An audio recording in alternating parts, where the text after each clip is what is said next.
வணக்கம். ஈரான் மீது அமெரிக்கா மற்றும் இஸ்ரேல் நடத்தி வரும் போர் காரணமாக கச்சா எண்ணெய் விநியோகம் பாதிக்கப்பட்டுள்ளது. இதன் காரணமாக நாட்டின் பெரும்பாலான பகுதிகளில் சிலிண்டர் விநியோகமானது முழுமையாக தடைப்பட்டுள்ளது. குறிப்பாக சேலம் மாவட்டத்தில் இன்று காலை முதலே வணிக சிலிண்டர் அதாவது முற்றிலும் நிறுத்தப்பட்டுள்ளது.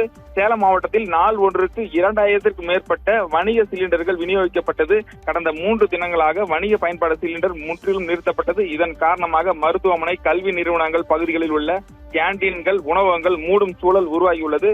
சேலம் மாவட்டத்தில் அதே போல உணவகங்கள், பேக்கரி, டீ கடைகள் போன்ற கடைகளில் இன்று ஒரு நாள் மட்டுமே சிலிண்டர் இருப்பதாகவும், இன்று மாலைக்குள் வணிக பயன்பாடு சிலிண்டர் தடையின்றி கிடைத்தால் மட்டுமே நாளை வழக்கம் போல டீ கடை, உணவகங்கள் இயங்கும் என ஓட்டல் உரிமையாளர்கள் தரப்பில் கூறப்பட்டுள்ளது.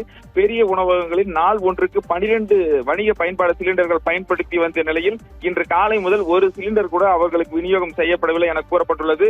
இது ஒரு புறம் இருக்க, வீட்டு உபயோக சிலிண்டர் புக்கிங் செய்தவர்களுக்கு 3 தினங்கள் ஆகியும் இதுவரை சிலிண்டர் கிடைக்காததால் அவரவர்கள் அந்தந்த கேஸ் ஏஜென்சி வாசலில் காத்திருக்கும் சூழலும் உருவாகியுள்ளது. இன்று காலை முதல் சேலம் மாவட்டத்தில் கேஸ் புக்கிங்கும் முழுமையாக நிறுத்தப்பட்டுள்ளது. இதனால் புக்கிங் செய்ய முடியாமல் இல்லத்தரசிகள் அவதி அடைந்துள்ளனர். விலை உயர்வுடன் விநியோகமும் முடங்கியுள்ளதால் ஒரு சிலிண்டர் இணைப்பு வைத்துள்ள குடும்பங்கள் சமையல் செய்ய முடியாத சூழலுக்கு தள்ளப்பட்டுள்ளனர்.